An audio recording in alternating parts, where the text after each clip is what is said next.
فرمایا خامیم.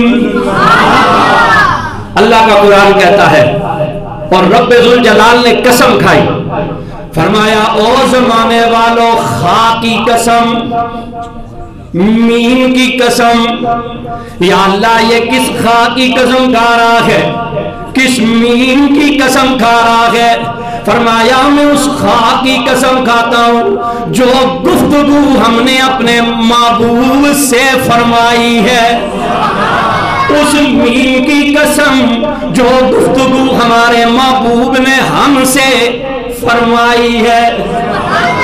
ہم اس رات کی قسم کھاتے ہیں. پروردگار عالم اس رات کی شان کیا ہے؟ فرمایا فیہا یفرق کل امر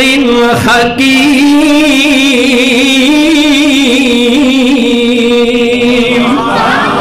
یہ وہ عظیم رات ہے جس رات میں ہر حکمت والا کام لکھ دیا جاتا ہے.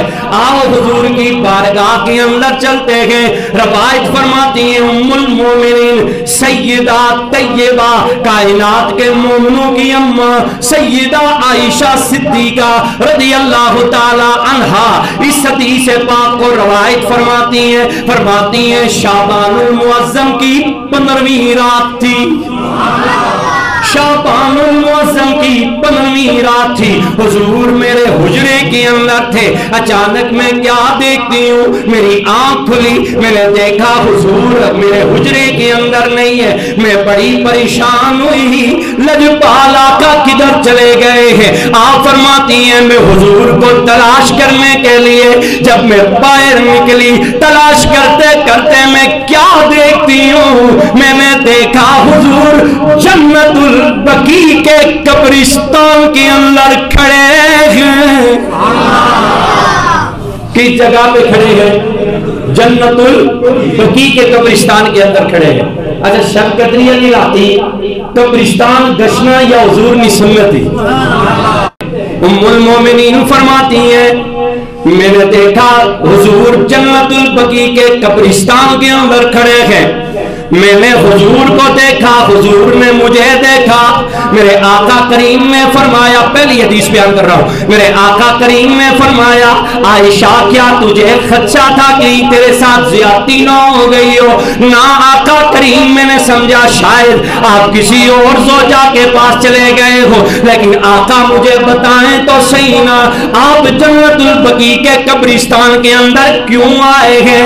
لجپال آقا کریم صلی اللہ علیہ وسلم نے فرمایا عائشہ آج وہ رات ہے جسے لیلۃ نصف شعبان کہتے ہیں. یہ شعبان کی نصف شعبان ہے. یہ وہ عظیم رات ہے جس رات میرا رب آسمانوں سے آسمان دنیا پہ نزول فرماتا ہے.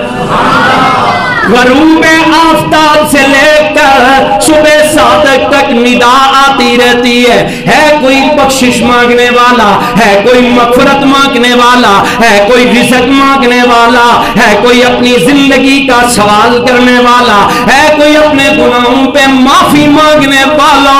آنا اس کا کام ہے، دینا میرا